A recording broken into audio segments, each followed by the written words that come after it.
چلے تمام لوگوں کو میں شکر گزار ہوں کہ وہ تشریف لائے یہاں پہ۔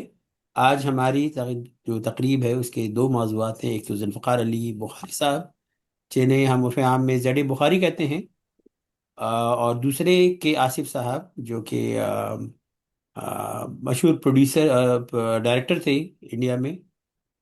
تو ان دو کے بارے میں آج ہم بات کریں گے۔ آج ہماری تقریب کے صدر ہیں حمید شیخ صاحب، جو کہ آخر میں خطاب فرمائیں گے۔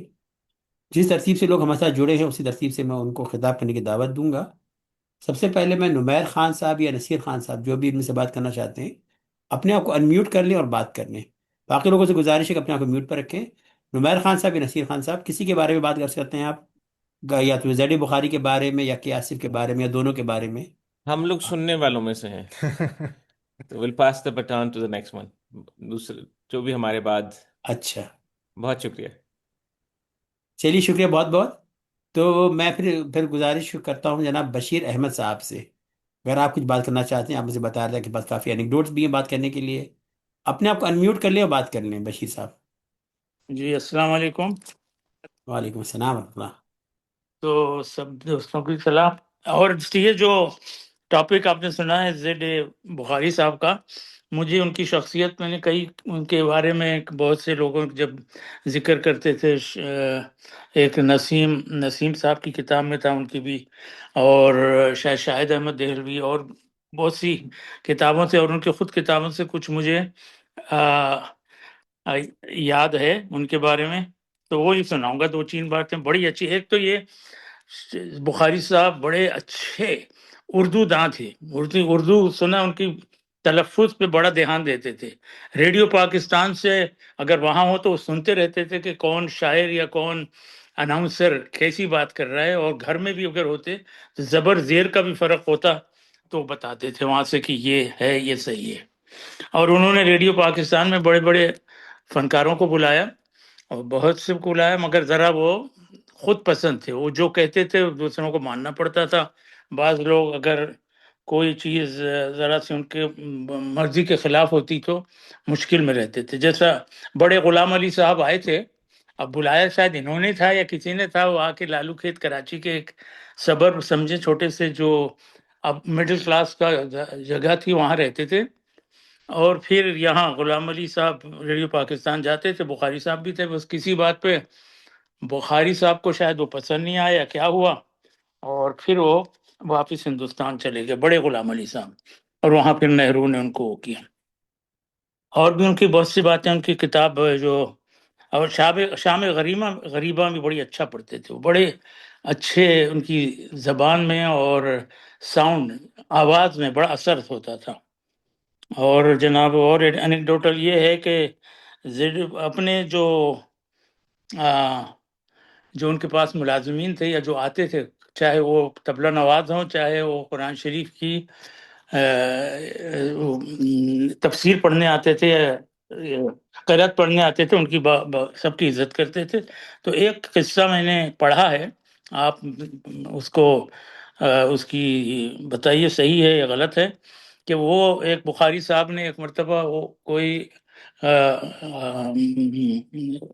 جو بڑے عالم تھے، ان کو بلاتے تھے، وہ جہاں سے بھی آتے تھے کار ان کے لیے بھیجے تھی، تو ان کے ساتھ پھر شاید یہ اللہ دیتا صاحب، یہ بہت بڑے طبلہ نواز کو بھی انہوں نے کہا لے کے آ جائیں ساتھ، تو وہ دونوں آتے تھے۔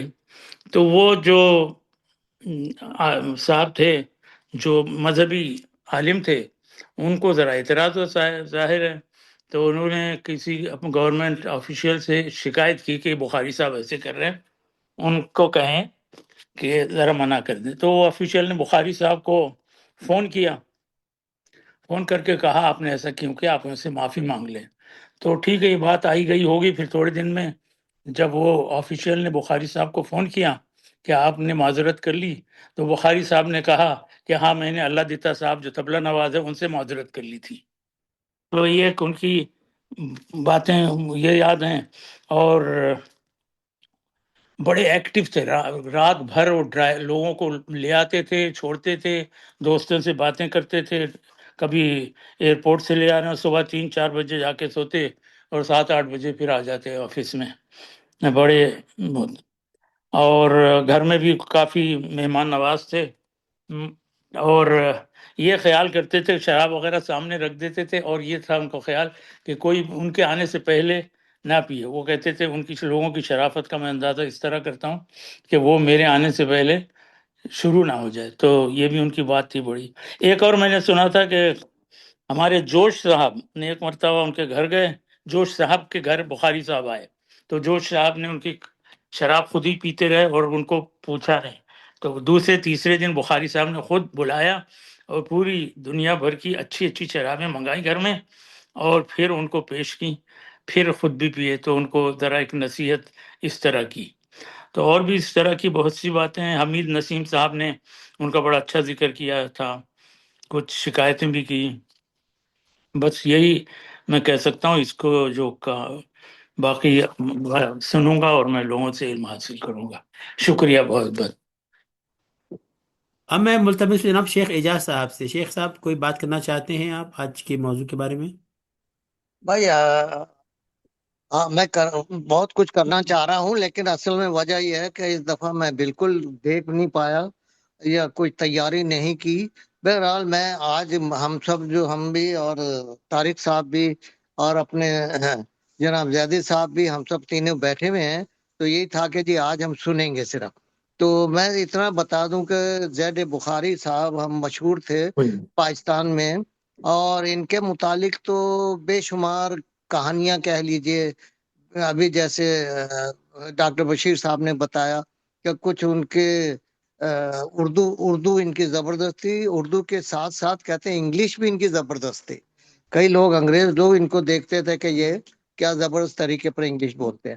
باقی میں جو انٹرسٹڈ ہوں، زیادہ میرا دل کر رہا تھا کہ آصف صاحب کے متعلق ذرا میں کھل کے کچھ سننا چاہ رہا ہوں کہ ان کی ذرا موضوع آپ نے بہت اچھے چنے ہیں، تو دونوں ہی قابل تعریف ہے. تو بس میں اتنا ہی ویٹ کرتا ہوں کہ ہمارے لیے جو وہ چھوڑ دیں. تو چلے میری طرف سے خدا حافظ. تو اب دیکھیں نیکسٹ آپ کس کو بلاتے ہیں. اچھا، آج تو بات کرنے والے لوگ بہت کم ہیں. تو شیخ صاحب آپ کے بعد میں ذکیہ بہن کو گزارش کروں گا، کچھ بات کرنا چاہتی ہیں ذکیہ بہن. السلام علیکم رضوان بھائی اور شیخ اعجاز صاحب، حمید صاحب، سب کو، بشیر بھائی السلام علیکم. ساری بات یہی ہے کہ میں تو خیر اس میں اتنا زیادہ جوائن ہی نہیں کرتی اور میری معلومات بہت ہی کم ہے. میں تو ابھی لرنر ہوں. آواز آ رہی ہے نا اب آپ لوگوں کو؟ جی ہاں، آ رہی ہے. اوکے. سو میری تو بالکل، مجھے تو ان کے نام ہی آج ہی پتہ چلے، تو میں نے سوچا کہ آج میں فارغ ہوں تو کچھ لرن کروں ان کے بارے میں. تو بالکل میں نہیں جانتی، تو میں بھی لسنرز میں سے ہی ہوں. تھوڑی دیر رکوں گی اور میرا خیال ہے 15-20 منٹ جو بھی بات کرنا چاہے کرے. میں سن کے 15-20 منٹ میں تو نکل جاؤں گی گروپ سے. تو چلیے آپ لوگ کنٹینیو کریں، انشاءاللہ میں سن چلیے، رہی ہوں. شکریہ ذکیہ بہن، آپ بہت دنوں بعد تشریف لائیں. جی جی، بس ایسا ہی ہے، وہ موقع نہیں مل رہا تھا، ٹریول کر رہی تھی، کچھ مہمانداری چل رہی تھی، تو اسی لیے. اچھا، یہ ٹھیک ہے. دونوں کا میں نے رکھا تھا، اور میں امید کرتا تھا کہ آج لوگ کافی آئیں گے، حالانکہ دونوں بہت اہم ہیں. کہ آصف صاحب جو تھے بالی ووڈ کے بہت مشہور پروڈیوسر تھے، جنہوں نے فلمیں تو زیادہ پروڈیوس نہیں کی، لیکن ان کا ایک شاہکار جو مغل اعظم ہے، وہ گولڈ اسٹینڈرڈ بن گیا ہندوستان کی فلموں کا. اپنے گرینڈیور کے حساب سے، اور جتنی محنت اس میں لگی، جتنا وقت اس پہ لگا، جتنی کہانیاں، داستانیں، پھر اس کے اوپر ورژن بنے، اس کے اوپر بات چیت آج تک ہوتی ہے. تو وہ ایک ان کا ایک جنون تھا کہ آصف کا فلم بنانے کا، اور پرفیکشنسٹ کا ہونے کا ایک جنون تھا. تو اس زمانے کے جو لمیٹڈ ریسورسز تھے اور جو ٹیکنالوجی تھی، اس کے حساب جو انہوں نے پروڈیوس کیا، وہ فلم آج بھی بہت مزہ دیتی ہے. خود میں نے 2-3 بار دیکھی ہے وہ فلم، اور اتنے آپ برسوں کے نے بعد بھی. ذکر کیا مغل اعظم. مغل اعظم. اوکے. تو مغل اعظم کے اندر جو ہے، اتنی پرانی فلم ہونے کے باوجود آج بھی مزہ دیتی ہے، بہت انٹرٹین کرتی ہے، حالانکہ وہ ایک فکشنل اسٹوری ہے. تو ان کا جو ہندوستان کی فلم انڈسٹری پہ اس پہ بڑا گہرا اثر ہے. ان کی عمر بہت کم تھی، 48 برس تھی. کئی فلموں نے بنائی، اور لیکن اتنی کوئی مغل اعظم جیسی کوئی فلم نہیں بن سکی. لیکن ایک اس نے بہار زمانے پہلے عرض کیا، ایک گولڈ اسٹینڈرڈ اس نے سیٹ کر دیا. کاش یہاں پر اور لوگ بھی آج ہوتے تو کیا آصف کے بارے میں تفصیل سے بات کرتے۔ دوسری شخصیت جو ہمارے پاس ہے وہ بھی انہی کے ہم عصر ہی ہے، اور وہ ذوالفقار علی بخاری صاحب ہیں، جو کہ اپنی ذات میں ایک انجمن کی حیثیت رکھتے ہیں۔ ان کو بابائے براڈ کاسٹنگ بھی کہا جاتا ہے۔ آل انڈیا ریڈیو کا جب قیام آیا تو یہ اس سے منسلک ہو گئے، اور یہ دہلی کے ریڈیو اسٹیشن کے ڈائریکٹر جنرل بھی تھے۔ اور جب پاکستان بنا تو ریڈیو پاکستان کے پہلے ڈائریکٹر جنرل بھی آئے، پھر کراچی ٹیلی ویژن کے پہلے ڈائریکٹر جنرل بھی تھے یہ۔ تو انہوں نے جیسے بھی ذکر کیا کہ ذکر ہوا کہ یہ اردو دان تھے، اور ادب شناس تھے، تہذیب یافتہ انسان تھے، نہ صرف یہ مشرق کے بلکہ مغرب کے بھی تھے۔ تو ان کا معیار پہ ان کا بہت زیادہ زور تھا۔ تو پاکستان میں خاص طور پر جب آ کے جو انہوں نے صداکاری میں جو معیار متعین کیا کہ جو تلفظ کا، زبان کا، تو وہ اس کی گونج آج تک ہمیں سنائی دیتی ہے، کیونکہ پھر اس کے بعد پاکستان ٹیلی ویژن سے ہی منسلک ہو گئے تھے، اور پاکستان ٹیلی ویژن میں ویسے بھی زیادہ تر لوگ ریڈیو پاکستان سے ہی آئے تھے، اس کی تربیت یافتہ تھے۔ تو انہوں نے جو کوالٹی ان کے ہاں انہوں نے پروڈیوس کی وہ بہت زبردست تھی، اور ہم سب ان کے احسان مند ہیں کہ انہوں نے جو ہمیں اتنی اعلیٰ کوالٹی کے پاکستان ٹیلی ویژن اور ریڈیو پاکستان عطا کیا۔ تو ان کو بابائے براڈ کاسٹنگ سے میں نے کہا کہ ان کو کہا جاتا ہے۔ ان کی ایک پہچان یہ بھی ہے کہ وہ پطرس بخاری کے بھائی تھے، چھوٹے بھائی تھے، لیکن یہ صرف ایک پہچان ہی ہے، وہ سب سے اصل چیز تو یہ ہے کہ دونوں بھائیوں نے اپنی الگ الگ شناخت بنائی، اور بہت کامیاب انہوں نے پروفیشنل طور پر بہت کامیاب رہے۔ حالانکہ ایوب خان کے دور میں تاب میں بھی آ گئے تھے، زیر تاب آئے تھے، اور ان کو جبری ریٹائرمنٹ بھی کرنا پڑی تھی، لیکن بعد میں باہر جب ٹیلی ویژن کا قیام ہوا تو یہ لوٹ کر آ گئے سرکاری نوکری پہ۔ یہ شاعر بھی تھے، کچھ کچھ غزلیں وغیرہ بھی ان کے آپ کو مل جائیں گی۔ ان کا ایک کتاب بھی ان کی جب پاکستان میں قومی ترانہ لکھا جا رہا تھا اور مقابلہ کرایا گیا تو فائنلسٹ میں تھے یہ۔ حافظ جالندی کا ترانہ چنا گیا تھا، لیکن ان میں فائنلسٹ میں زیڈ بخاری بھی موجود تھے۔ ان کی جو چیز مجھے سب سے اچھی لگی ان کی اپنی سوانح عمری پہ ایک کتاب ہے سرگزشت۔ میں نے ابھی اتفاق سے کل ہی پڑھنا شروع کی، اور اتنی پیاری کتاب ہے، مجھے حیرت ہے کہ میں نے آج تک نہیں پڑھی تھی وہ سرگزشت کتاب۔ اس کے اندر آپ کو ان کے اپنے بھائی پطرس بخاری کا رنگ نظر آئے گا، مزاح کا۔ بہت عمدہ، بہت بہت ہی عمدہ یہ نثر لکھتے ہیں، اور بڑا اچھا انداز ہے۔ ان کے پیدائش بھی جولائی کی ہے، 5 جولائی کی، اور ان کی وفات بھی 12 جولائی کی ہے، تو ہم جولائی کا مہینہ چل رہا ہے، تو ان کی پیدائش وفات دونوں اسی میں ہوئی تھی۔ 1904 کے پیدائش پشاور کے، 1975 کراچی میں انتقال ہوا تھا۔ تو اس میں میں آپ کو ان کا تھوڑا سا اقتباس سنا دیتا ہوں یہ کتاب کا سوانح عمری کی۔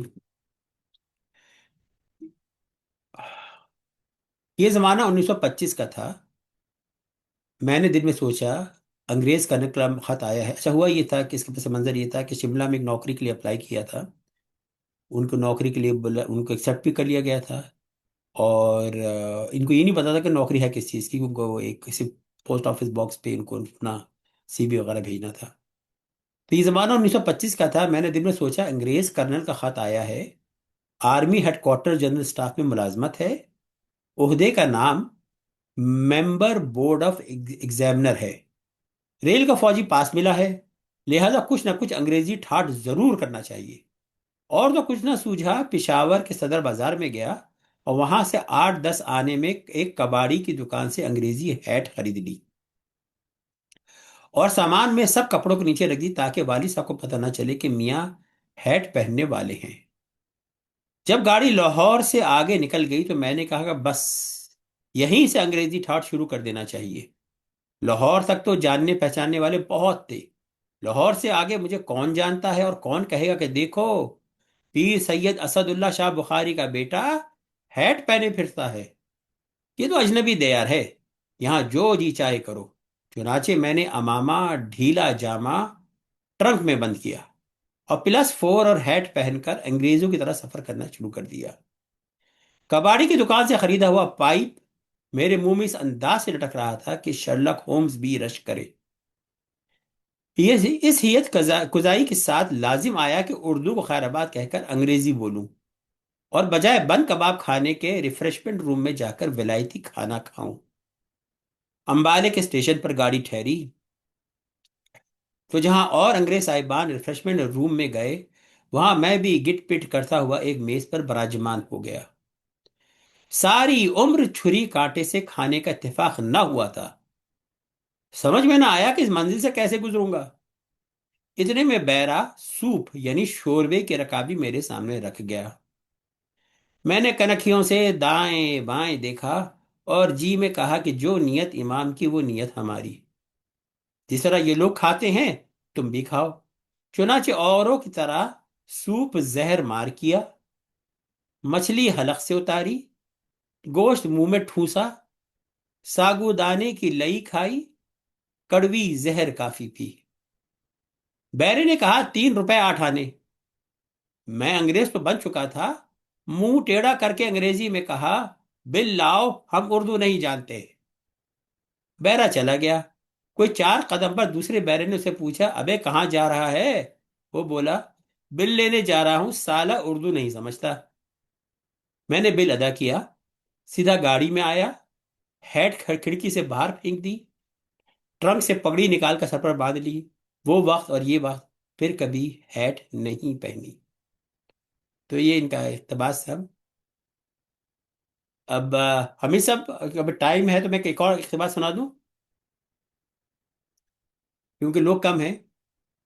یہ جی سنائیے سنائیے سنائیے۔ یہ ان کا اقتباس ہے کہ جب دلی میں ریڈیو اسٹیشن بننے والا تھا، اس زمانے میں وائرلیس کہتے تھے اس کو، تو اس کے بارے میں لکھتے ہیں۔ اب یہ دلی میں بن رہا ہے، انڈیا کا پہلا۔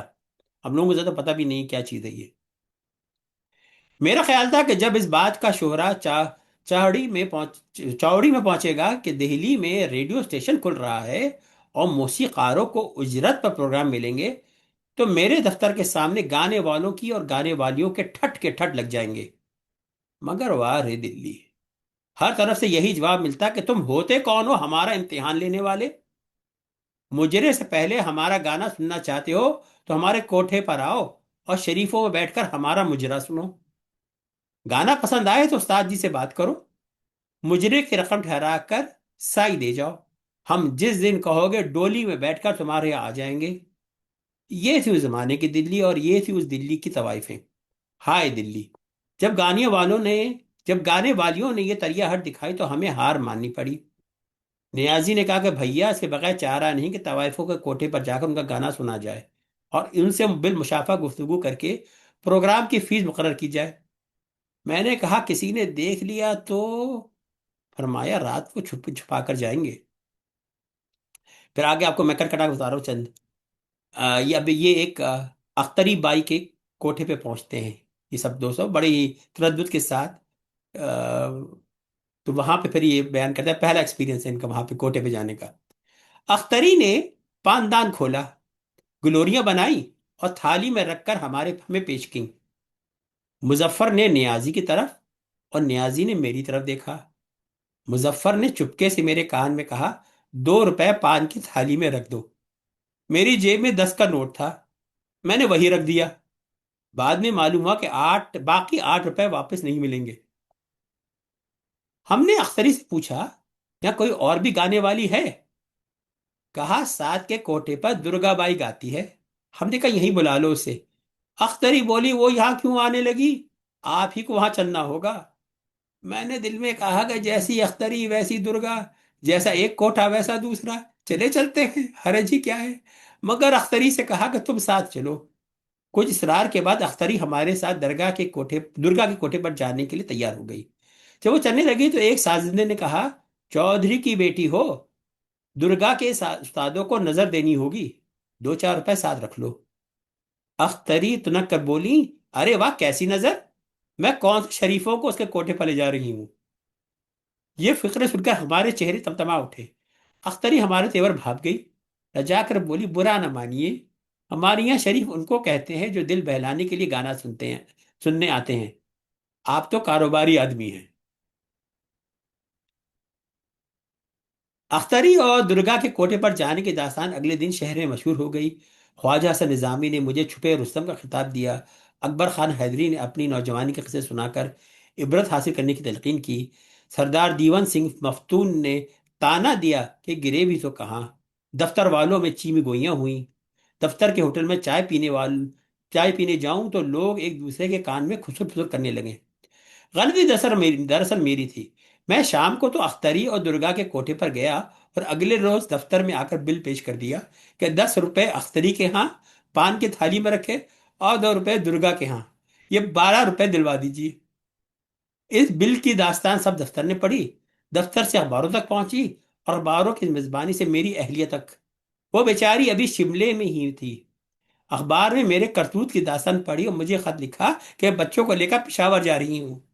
میں نے تار دیا کہ ٹھہریے، میں دلی میں مکان کا بندوبست کر کے شملے آ رہا ہوں، مگر اس سے پہلے کہ میرا تار پہنچے وہ بچوں سمیت شملے سے پشاور روانہ ہو چکی تھی۔ میں نے سارا واقعہ فیلڈن کو بتایا، یہ فیلڈن ان کا باس تھا گورا۔ اس کی سمجھ میں نہ آیا کہ یہ بات کا پتنگڑ کیوں بنایا جا رہا ہے، وہ انگریز آدمی تھا، اس کو کیا معلوم کہ ہم لوگ ایسے معاملات میں چھوئی موئی کے پھول سے بھی زیادہ خطرناک ہوتے ہیں۔ میں چھٹی لے کر پشاور روانہ ہوا۔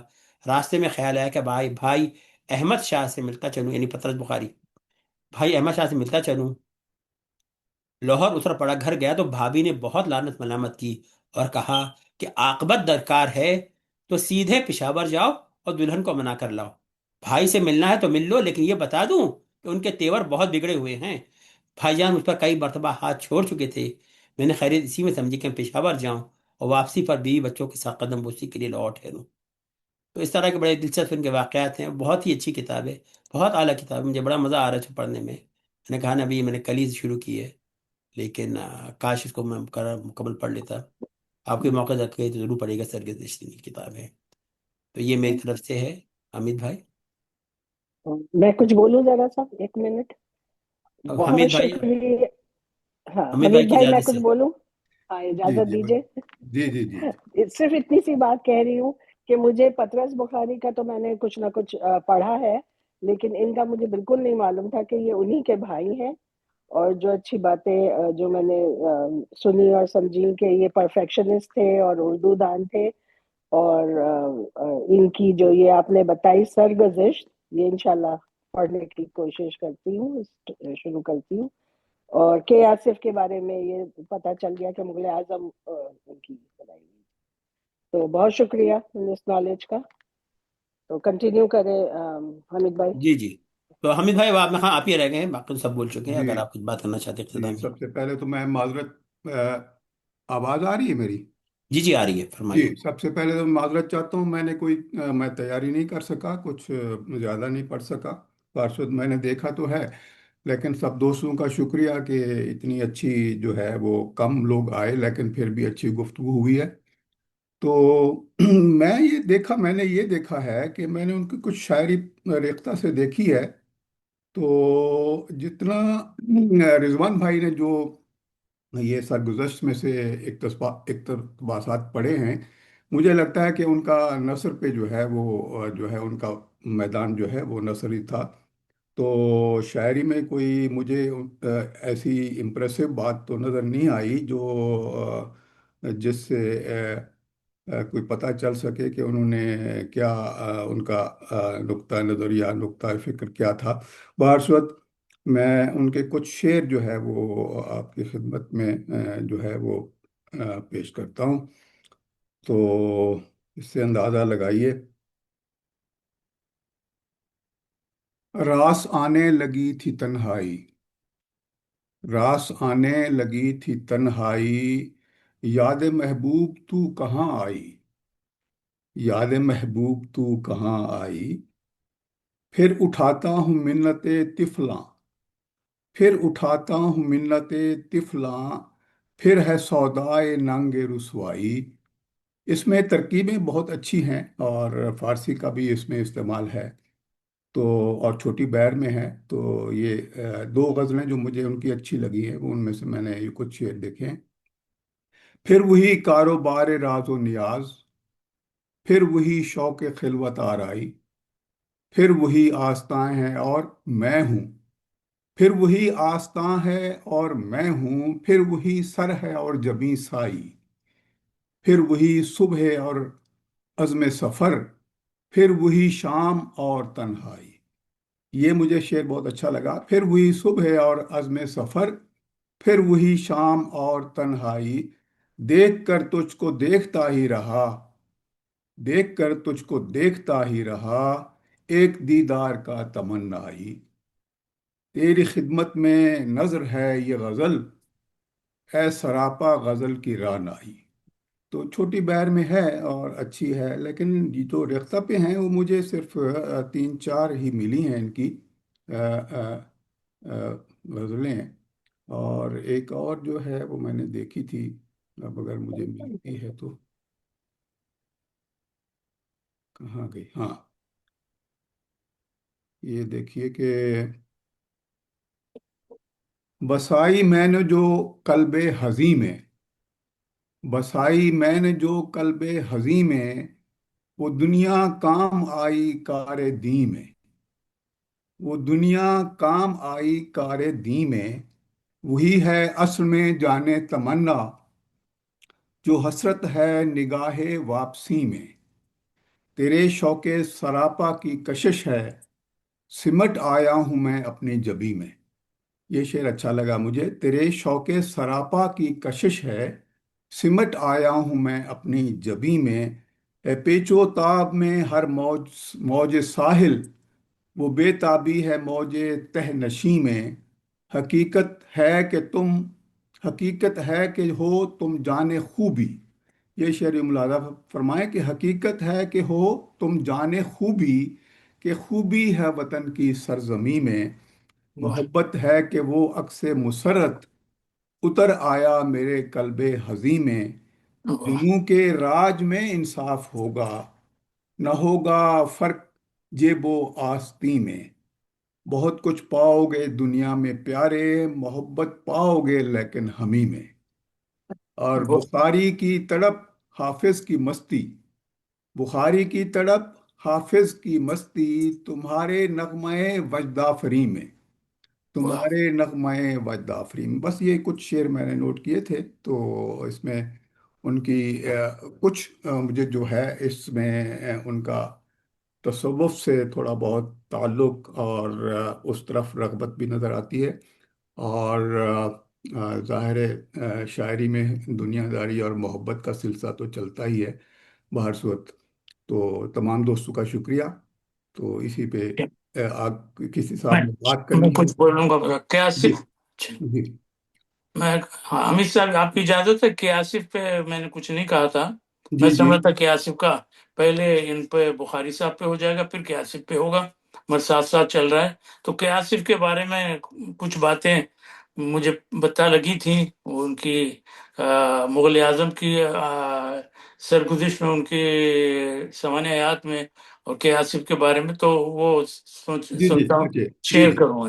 جی جی بتائیے۔ اچھا، یہ کہ آصف جو مغل اعظم آئی تھی، میرا خیال ہے 1962 میں آئی تھی، ہمارے حیدرآباد دکن میں میں رہتا تھا، اور اسی وقت میں پی یو سی تھا، وہ ایک سال ہوتا تھا جس میں آپ میڈیکل کالج میں انٹرنس کا سال ہوتا تھا، جو اچھے نمبر آئے تھے تو میں نے عہد کیا تھا کہ اچھا، حیدرآباد دکن میں مووی جانے کا بڑا رواج تھا اس زمانے میں، لوگ 2 ہفتے میں، مہینے میں 1-2 موویز سنیما گھر چلے جاتے تھے، کیونکہ اور زیادہ تفریح نہیں تھی۔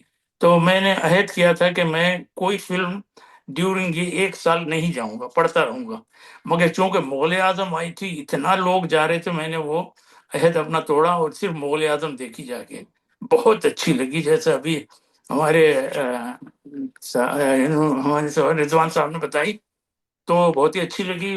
اس کے ڈائلاگس جو تھے حیدرآباد دکن میں ہر طرف بولے جاتے تھے کہ ہم محبت کے دشمن نہیں، اپنے اصولوں کے غلام ہیں، اس طرح کے ڈائلاگس بہت ہوتے تھے۔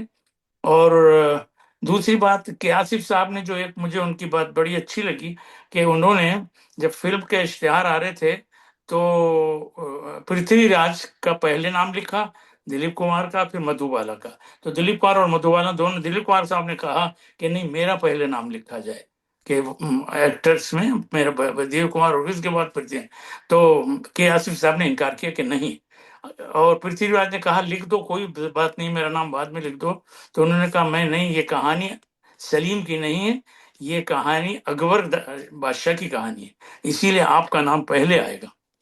تو اور پھر کیونکہ یہ بڑے پرفیکشنسٹ تھے، تو ہر آدمی اس فلم میں جو تھا بڑا پرفیکشنسٹ ہو گیا تھا، تو وہ کہانی ہم نے سنی، پتہ نہیں صحیح ہے مگر لگتا ہے صحیح ہوں گی۔ پرتھوی راج جب وہ درگاہ میں جا رہے تھے، سلیم کی درگاہ میں، تو وہاں ریگستان ہے، تو ان سے کہا کہ آپ کا جب تھوڑی دیر ننگے پر کر لیجیے جیسا وہ گئے تھے بادشاہ اکبر، اور بعد میں جوتے پہن لیجیے جب آپ کی کیمرہ پیروں پہ نہیں رہے گا، تو انہوں نے کہا نہیں، جیسا وہ گیا تھا اسی طرح میں ننگے پیر جاؤں گا، وہی فیلنگ مجھے آنی چاہیے دعا میں، تو اسی طرح کیا۔ دوسری بات یہ بھی سنی تھی مدھو بالا کے بارے میں، جو گانا گاتی ہے وہ بے کس پہ کرم کیجئے سرکار مدینہ، تو وہ زنجیر پہنے ہوئے گاتی ہے، تو زنجیر بھی بھاری ہوتی ہے، تو اس سے بھی کہا گیا تم زنجیر نہ پہنو، ہلکی چیزیں کر دیں گے، فوٹو میں کیا پتہ لگتا، کہ نہیں میں زنجیر پہن کے اپنے جذبات کا اظہار کروں گی۔ تو ایسی بہت سی باتیں ہیں مغل اعظم کی، بڑے ڈائلاگس ہیں، ایک سے ایک ڈائلاگ ہیں۔ تو کیاسف نے تو کوئی ڈائلاگس نہیں لکھے، مگر بہرحال ان کا ڈائریکشن تھا، بڑا فلم بنائی، جیسا ہمارے بہت ابھی نوسن صاحب نے کہا، ہمارے دوست نے، تو بہت بس یہ مجھے کہنا تھا کہ آصف کے بارے میں۔ یہ پتہ نہیں چلا کہ آصف کی کوئی اولاد ہیں، اور یہ ہمارے بخاری صاحب کی اولادیں ہیں، اگر ہیں تو ان کا کیا کوئی کنٹریبیوشن ہے فلم میں، اور یہ ان کا بخاری صاحب کے بچوں کا کوئی صداکاری میں یا کسی اور چیز میں، یہ کچھ بتائیں گے ہمارے دوسرے احباب۔ بس میری بات ختم ہوئی۔ میرے خیال میں اب آفیشلی اس کو کلوز کرتے ہیں، تو